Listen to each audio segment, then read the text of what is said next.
Good day, Pan Pacifics. Today we begin with our recollection, Advent recollection, to prepare us for Advent specifically. And for that matter, I'd like to guide you into prayer and reflection. So let's begin by bowing ourselves, disposing ourselves, and if your faith allows you to do so, we may begin with the mark of our faith, beginning with, in the name of the Father, Son, and of the Holy Spirit. Amen. Let's start with this song.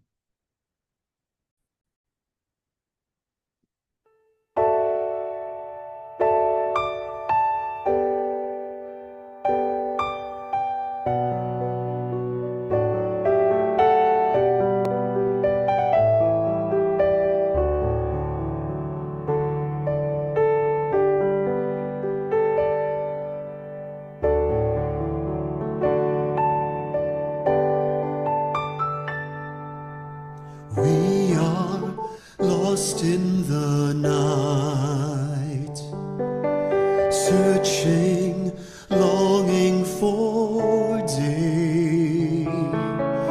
Weary, broken by sin, we seek your face, yearn to be saved.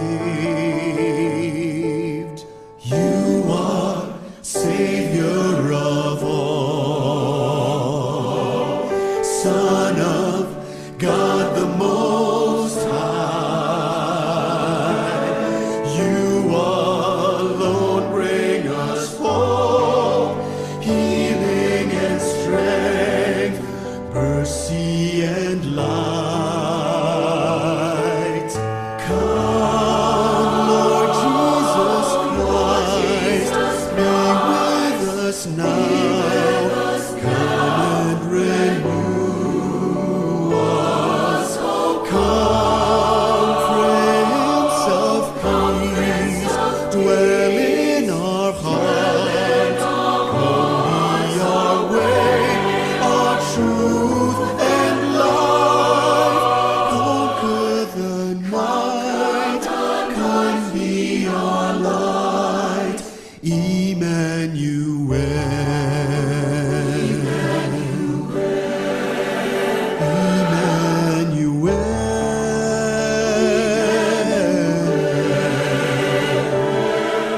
Save us, Emmanuel.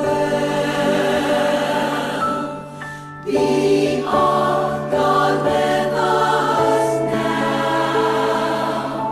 Grant us goodness and grace, justice and peace, fullness of life. Come, Lord Jesus Christ, be with us now. Come and renew us. Come, Prince of Peace, dwell in our hearts. Come, be our way, our truth and light. Conquer the night. Come, be our light. Emmanuel. Come, Lord Jesus Christ, be with us now. Come and renew us. Come, Prince of Peace, dwell in our hearts. Come, be our way, our truth and life. Conquer the night.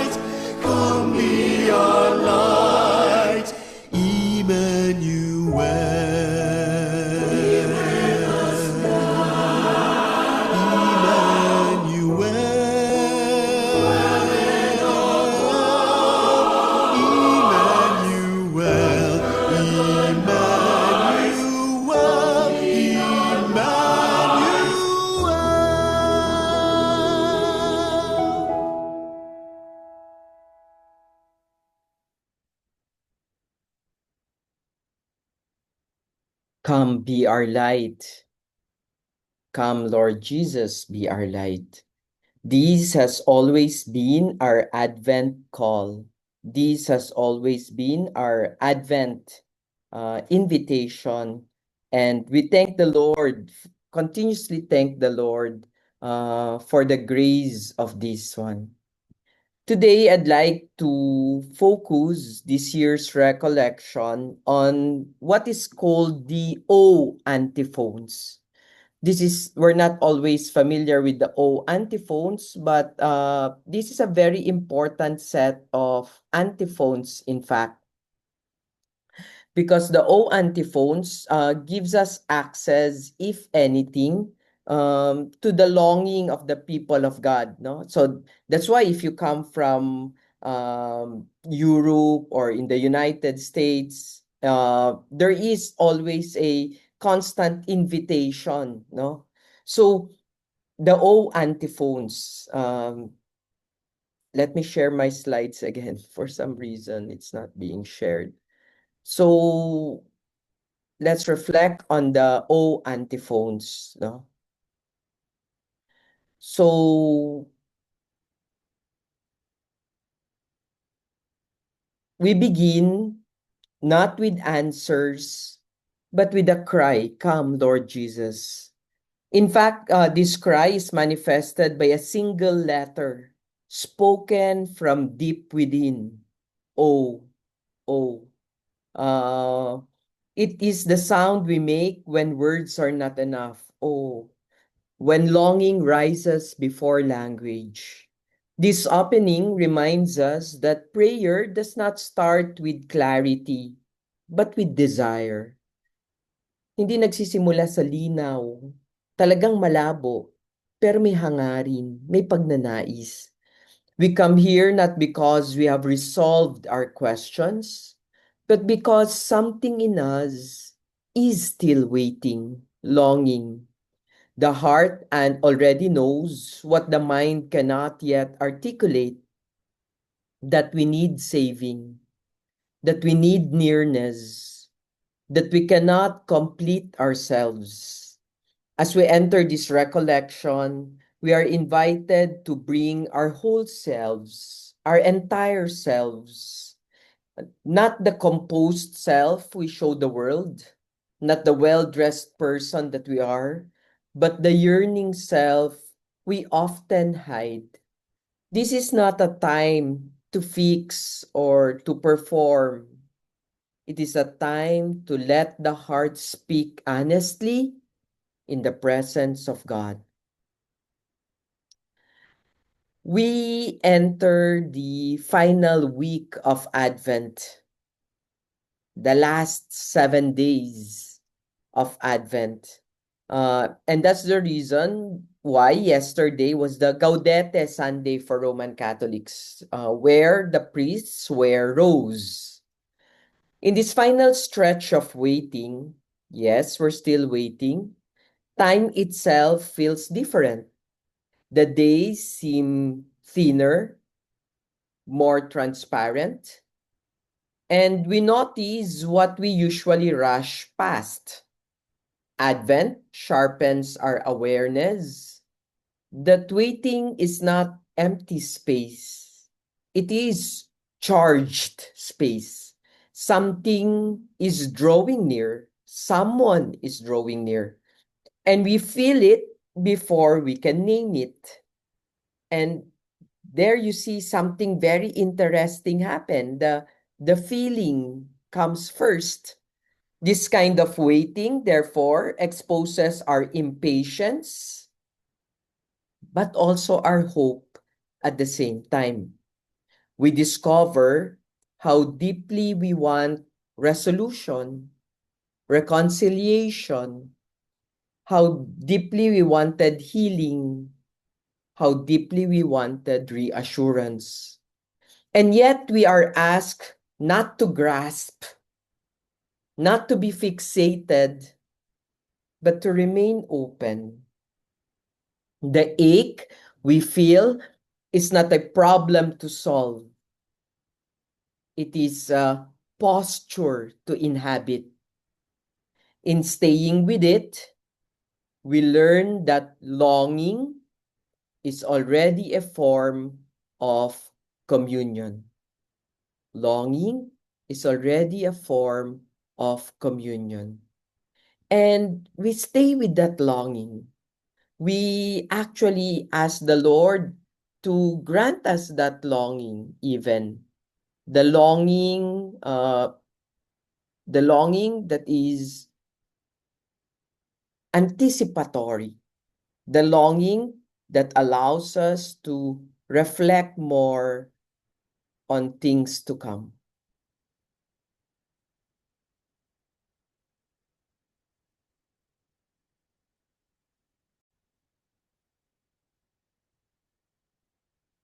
Our God.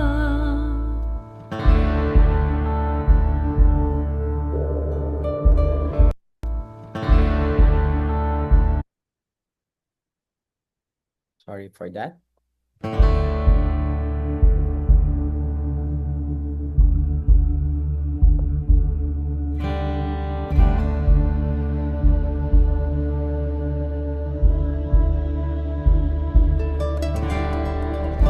There is a longing in our hearts, oh Lord, for you to reveal yourself to us.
There is a longing deep inside us, and this longing is what Advent is trying to grow in each one of us. Yes, we're not yet the perfect persons that we are, but also, no, it provides us the space to just listen, pay attention, and journey with, di ba? Journey with. Um, so the final week are very important, no? So more than poetry even, no? More than poetry even. So we begin now praying the O antiphons, the prayer that has always been recited for a very long time. But the O antiphons, we need to remind ourselves, are not just poetry, no? These prayers endure for a very long time, 6th century, because they are honest. They do not ask us to rise above ourselves, but to enter them more fully. And they speak directly to the places where we feel confused, trapped, weary, or even afraid. They do not tidy us up before God. In fact, they bring us as we are to God. Here, prayer becomes an act of truth telling. We stop pretending that we are fine. We stop using religious language to avoid vulnerability. Instead, we allow our real needs to surface. This is where God chooses to meet us, not in the version of ourselves we admire, but in the one we struggle to accept. And this is basically what the last week of Advent is like, no? 7 days composed of 7 longings. Each longing, named here, already lives within us. We recognize them because they are familiar companions. Confusions, control, shallow hope, locked places, darkness, division, distance. These are not failures of faith. They are the landscape of what it means to be human. What matters is not whether we have these longings, but whether we dare to bring them into the light. Each one becomes a doorway when we stop resisting, when we stop fighting it.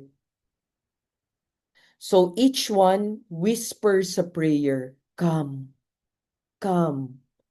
And already we begin to trust that the one we are calling has always been listening. In fact, the one that we are calling has already been with us. Let's look at the 7 O antiphons, beginning with O sapientia, O sapientia, O wisdom. There are seasons when life feels too tangled to sort out.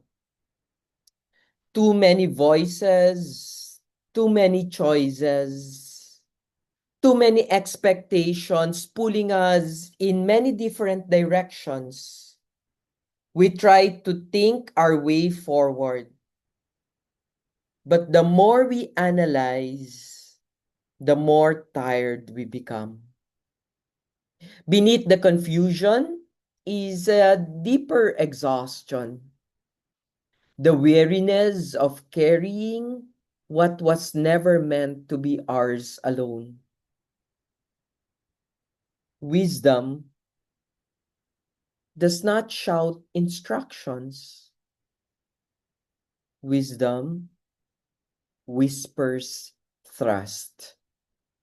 It reminds us that meaning is not manufactured through effort, but received through relationships, kahulugan, meaning, kung saan nahuhulog lahat ng bagay, kahulugan.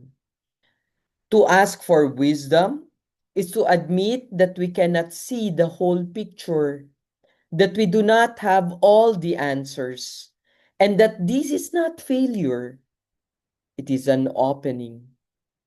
Here we are invited to rest in the presence of one who already sees, who already knows, who already holds everything that feels scattered in us. Na tinitipon rin tayo ng o sapiensya, na binubuo rin yung kalat-kalat nating mga sarili na binibigyan rin ng kahulugan. Kaya't sabay-sabay nating sabihin, o sapiensya, o wisdom, o wisdom. Next, we go to, so wisdom is that tendency to be overwhelmed, confused, and exhausted. And yet Christ enters as wisdom, not to add opinion, but to cut through, hiwain tayo, di ba? He orders what feels chaotic. He simplifies what feels impossibly complex. He teaches us the way forward. Kung paano linikha ang mundo, hiniwalay ang liwanag sa dilim, ang lupa sa tubig. Ganun rin ang ginagawa ng Diyos sa atin. Kung paano niya hiniwa ang dagat ng Ehipto, hinihiwa rin tayo ng Diyos para buuin, para palayain. Oh, wisdom. Oh, wisdom. Oh, Adonai. No? There is a quiet, oh Lord, Adonai, di ba? There's a quiet violence in trying to be in control. We grip our lives tightly, believing that if we let go, pag bumitaw ka, mahuhulog na lang lahat. Everything will fall apart. And so we manage, we plan, we anticipate and worry, often confusing responsibility with self-salvation. And slowly, we grow weary. We grow tired under the weight of being our very own God. Yung nakalimutan nating may Diyos pa pala. Yung akala natin, tayo na yun, di ba?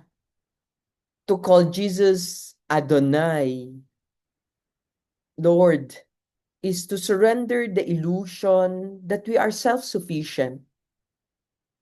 It is to acknowledge that someone greater leads us, someone wiser governs us, someone more powerful redeems us. And this is not simply defeat or surrender.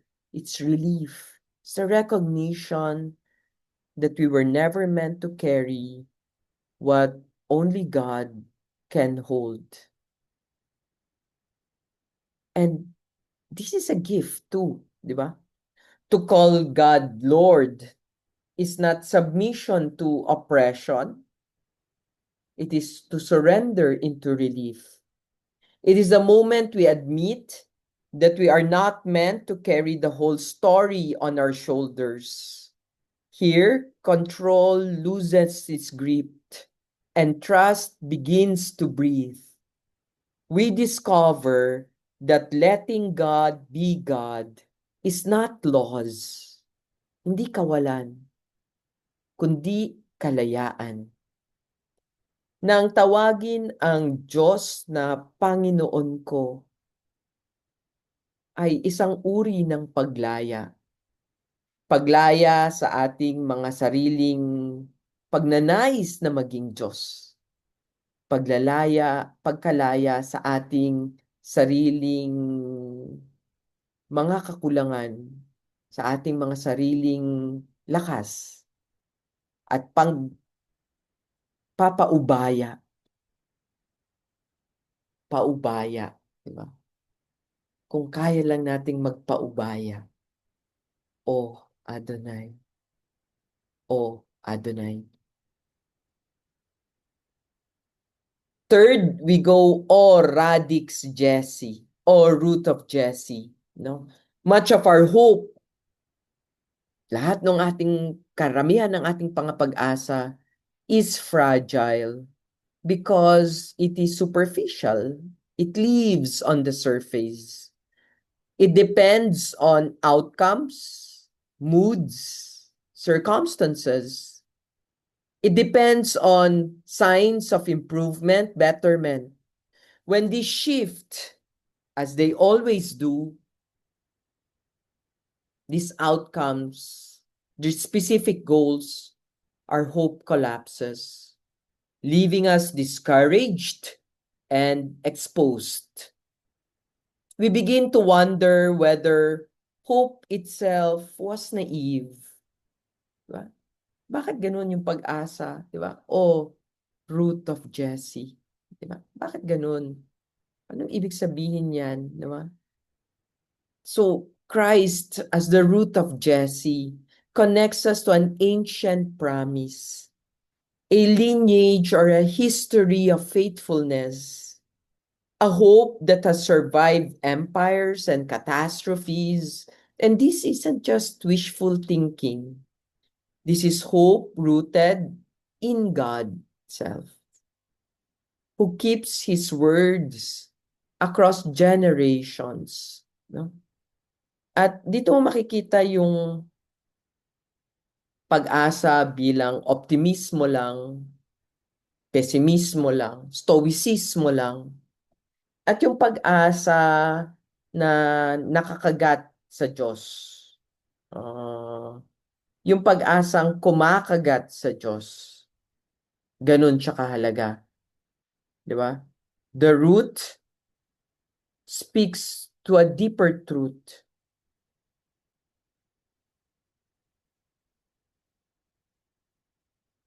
To a deeper root.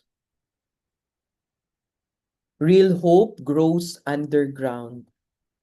O yung ugat na may lalim, no? Yung ugat na malalim, hindi nakikita, sustained by faithfulness rather than optimism. It reminds us that God's promises outlast empires, crises, and even our own very doubts. When we cling to this root, we are not denying reality. We are anchoring ourselves beneath it. Kinakagat natin yung sarili natin dito, where life quietly continues to grow and is sustained. O Radix Jesse. O root of Jesse. Fourth, O Clavis David. O key of David. Each of us, whether we like it or not, carries locked rooms within. May mga lugar tayong sarado, ayaw pag-usapan. May mga bagay tayong kinukulong sa mga sarili natin. Places of fear we avoid, memories we refuse to revisit, patterns we cannot seem to break, obsessions we feel powerless from. We try many keys to this one. Dami natin sinubukan, discipline, insight, distraction, even therapy. But some doors remain stubbornly closed. And we begin to believe this captivity is permanent. The key does not force entry, it waits for consent. Christ enters the spaces we cannot unlock ourselves, not with condemnation, not with condemnation or judgment, but with mercy. When we allow Him access to what we hide, freedom begins quietly. Not all at once, like it's magic, but enough to remind us that no prison is final when love holds the key. Diba? That we all have our sets of fear. May sarili tayong takot, pagsisisi, resentment, addictions, our favorite sins, our helplessness, shame, kahiyaan, at yabang. And yet Christ holds the key to every locked space. When we cannot pry open, He touches it. What we cannot break, He unlocks with His grace. He leads prisoners from prison houses we didn't know we could leave, or we thought we will never be able to leave. And that's something we also need to pay attention to. O clavis David, O key of David.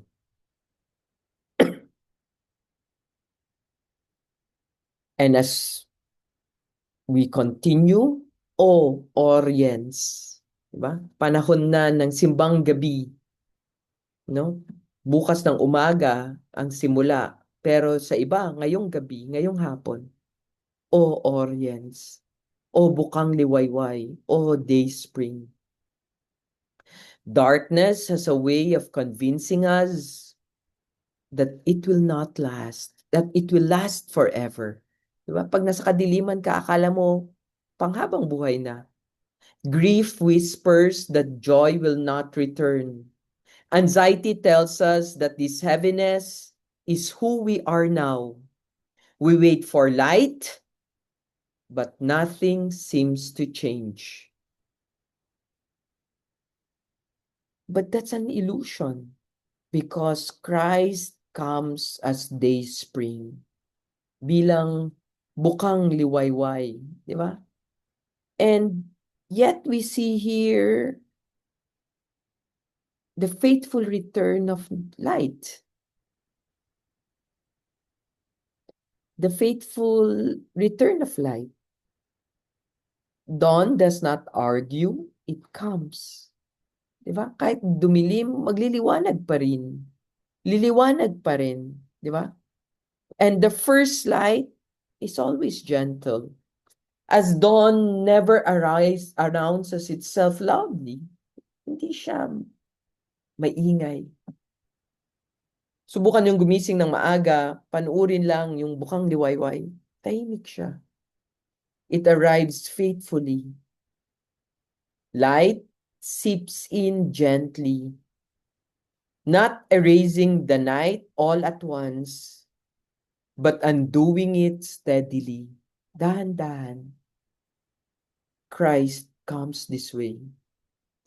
Patient, persistent, trustworthy.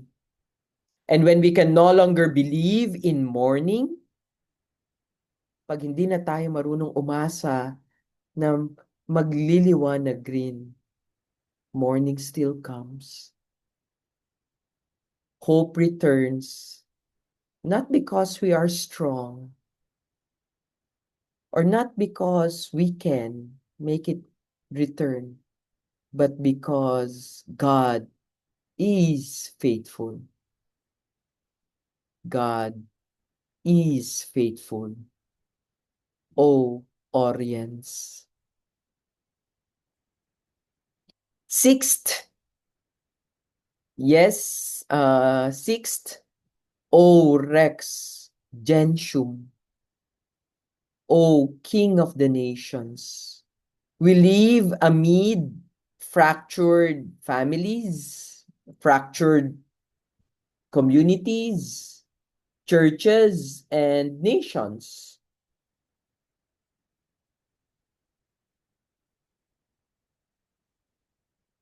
The divisions feel entrenched. The division feel irreparable. We protect ourselves by choosing sides, by hardening our hearts, by assuming reconciliation is impossible. We give up. O Rex Gentium. O Rex Gentium. Akala ko hindi na siya magbabago. Akala ko wala na siyang pag-asa. O King of the Nations. This king does not conquer by force. He gathers by love. He does not erase difference, but dignifies it. In him, enemies find themselves standing on the ground. To pray for this kingdom is to allow reconciliation to begin first within us, where resentment loosens, compassion awakens, and hope dares to imagine unity again. O Rex Gentium, O King of the Nations, O King of the Nations. And lastly, so when the division feels permanent, we always remember the King of the Nation specializes in the impossible work of reconciliation. And he does not ignore our wounds, but he does not invalidate our betrayals. Instead, he enters into our very brokenness and become the place where enemies meet as brothers and sisters, where the wall of hostility is demolished, and where strangers become family. And lastly, O Emmanuel, O God with us, O God with us.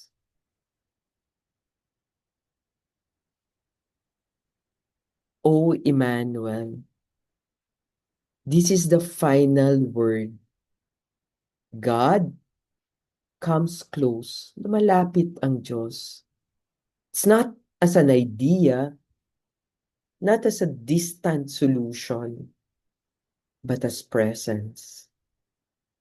He enters the ordinary, the painful, the unfinished parts of our lives.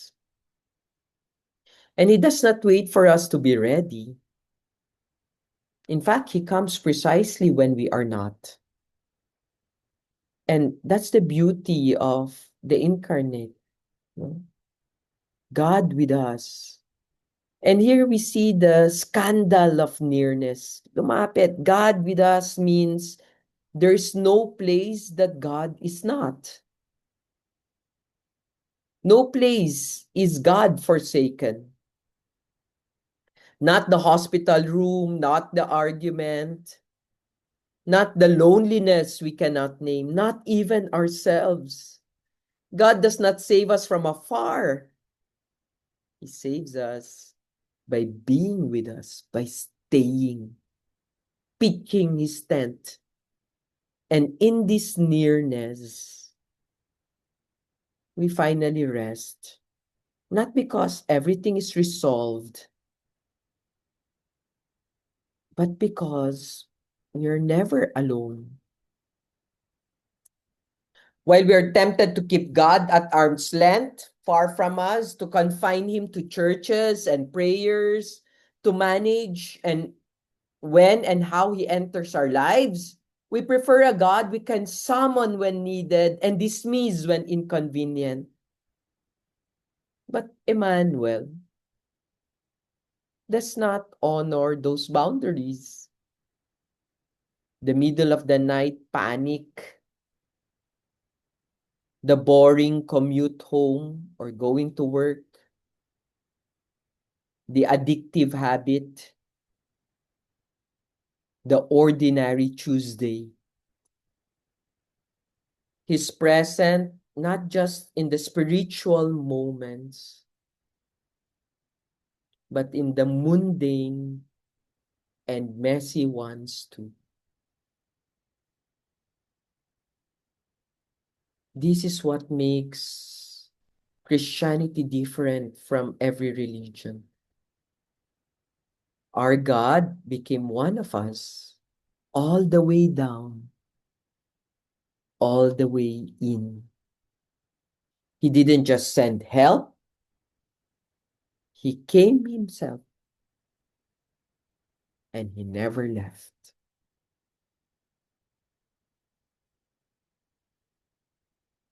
Advent, this time of preparations where we always catch ourselves thinking of shopping and all the other things. It's something deeper. It's and more necessary. It's actually a school of desire. In a culture that trains us to want superficial things, things that are fast, new, pretty, or even more, diba? Advent trains the heart to want what truly satisfies. It teaches us to name our real needs honestly, not more stuff, but wisdom, not control, but surrender to the Lord, not shallow optimism, but hope rooted deep, not just any key, but the key that opens us to life. The O antiphons don't let us hide behind vague religious sentiment. They insist that we be specific where we need Christ to enter. What's confused, what's locked, what's dark, and what's divided within us and around us. So we name the real places. Where is my life complicated beyond my ability to untangle it? What am I trying to control that I need to surrender?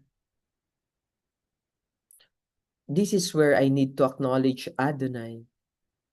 Where does my hope feel shallow or circumstantial? This is where I need the deep root of Jesse.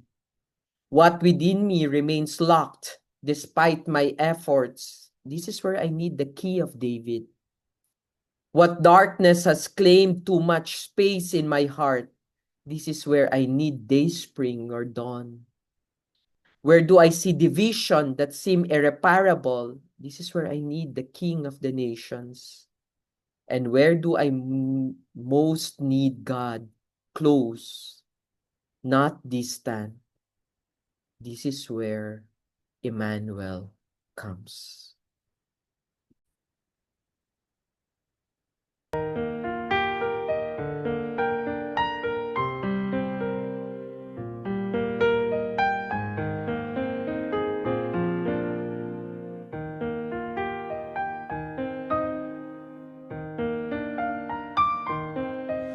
Naghihintay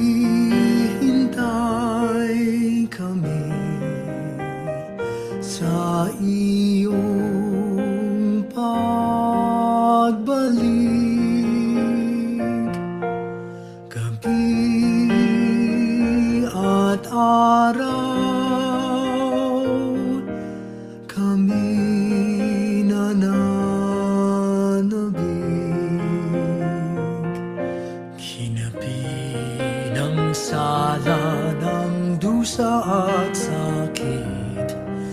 Jesus, hanggang kailan kami magtitiis?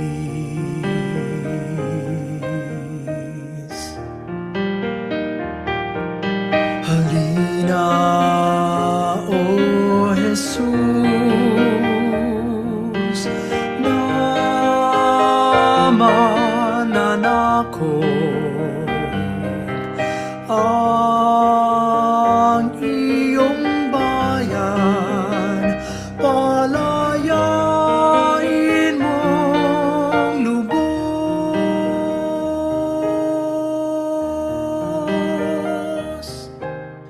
Inaasam namin ang iyong pagdatal, ang paghahari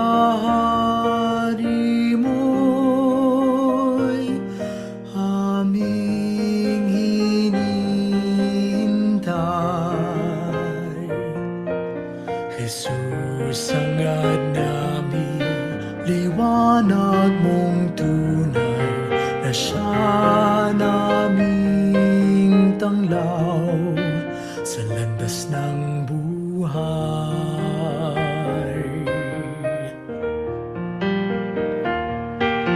Halina, O Jesus,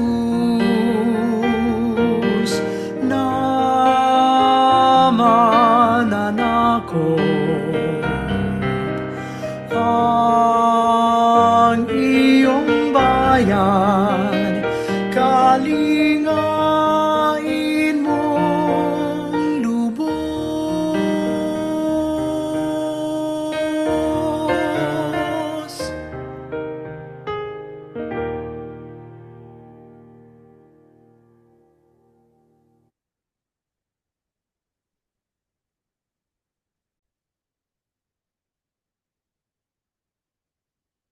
Tender waiting, not anxious striving.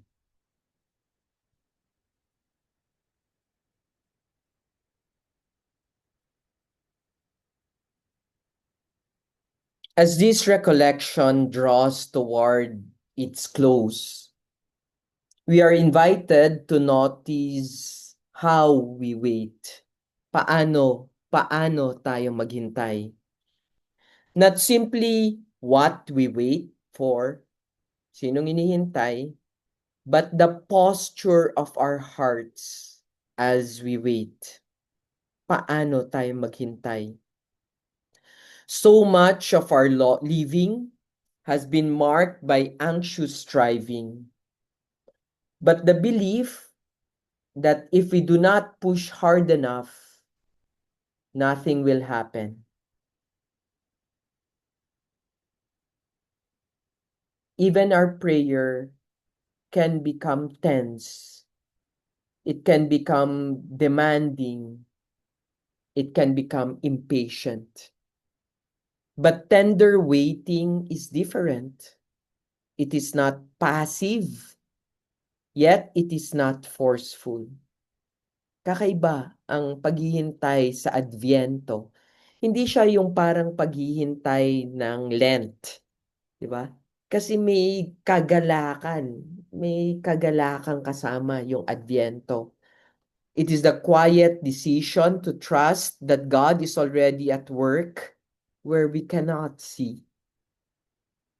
Tender waiting allows us to remain open without controlling the outcome. It teaches us to rest without resignation. Here, the heart learns a new rhythm. May bagong ritmo na nabubuo. Not fear, hindi takot, pero tiwala. Here we see the grace to wait well. Waiting, no? Hindi na tayo sanay maghintay. Waiting well does not mean waiting without struggle. It means waiting without closing the heart. We may still feel uncertainty, disappointment, even confusion, but we refuse to let these become walls. Instead, they become places of encounter. Grace does not remove the waiting. Grace inhabits it. Inhabits it. Slowly, we discover that God's presence is not postponed until answers arrive. It is given now, quietly sustaining us in the unanswered space. And this grace teaches us something surprising, that peace cannot exist even before clarity does. That peace can exist even before clarity does. And yet, we need to remind ourselves that beneath our waiting, hidden beneath our longing, is in fact a promise we did not write ourselves. Even if we cry, "Come," God is already whispering back, "I am coming." The ache we feel is not an answered prayer. It's prayer already being meant in ways still unfolding. Erokras. Diba? Erokras. Ayan na yun. Erokras. Emmanuel, Rex, King, Oriens, Clavis, Radix, Adonai, Sapientia, Erokras. Diba? Erokras. This hidden message reminds us that longing is not an empty space. It is inhabited by hope. What we desire most deeply is already on its way, even if we cannot yet see its shape. The waiting becomes a meeting place where our vulnerability and God's fidelity quietly touch. Erokras. I will be there. I am coming. Erokras. Galing, di ba? We begin to see prayer has never been a monologue, but a conversation. Every honest cry, every longing, every act. The promise is not simply that something will change, but that God will be there. And perhaps this is what we need most. Not certainty, but the trust that we will not face it alone.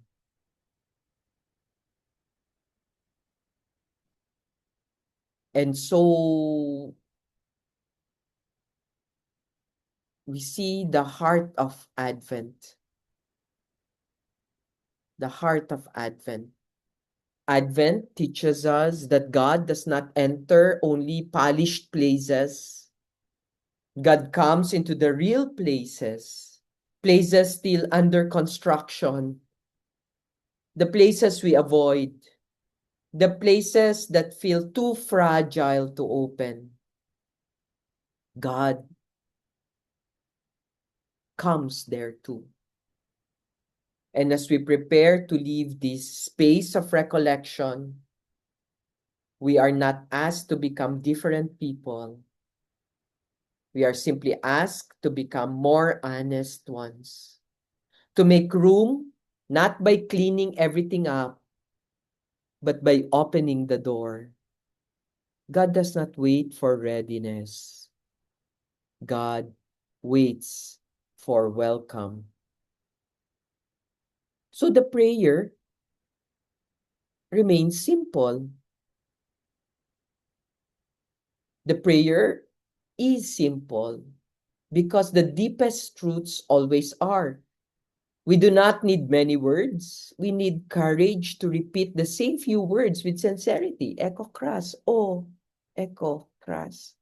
Each night, as the world quiets and the defenses soften, we can return to this prayer not as a task, but as a gesture of trust. We place our unfinished lives gently back into God's hands again and again and again.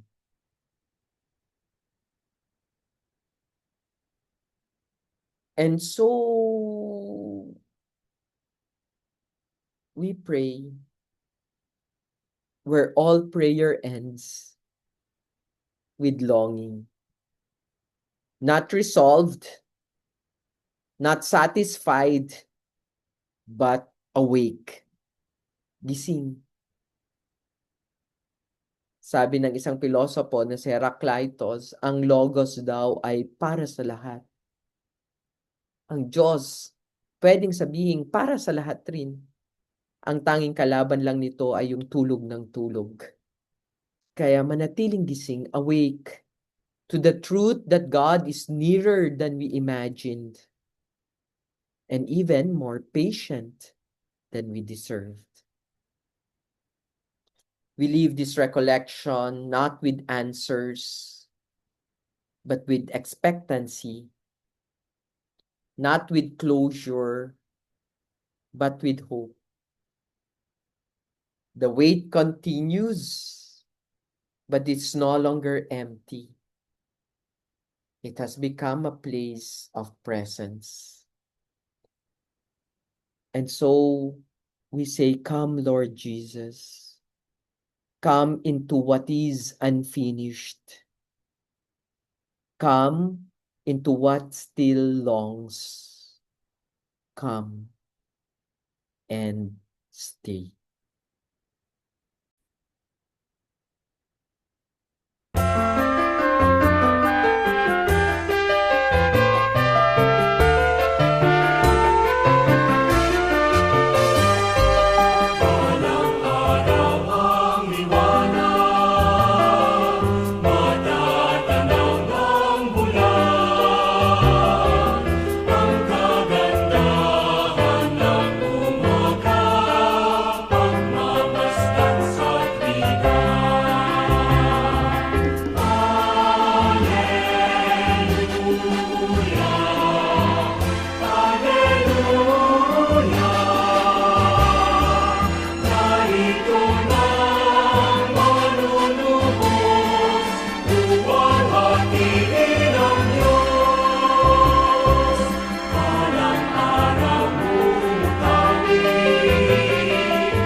Glory be to the Father, and to the Son, and to the Holy Spirit, as it was in the beginning, is now, and will be forever. Amen. With that, we close our Advent recollection. May the Lord bless us, protect us from all evil, and bring us to everlasting life. Amen. In the Father, Son, the Holy Spirit. Amen. A blessed Advent to everyone.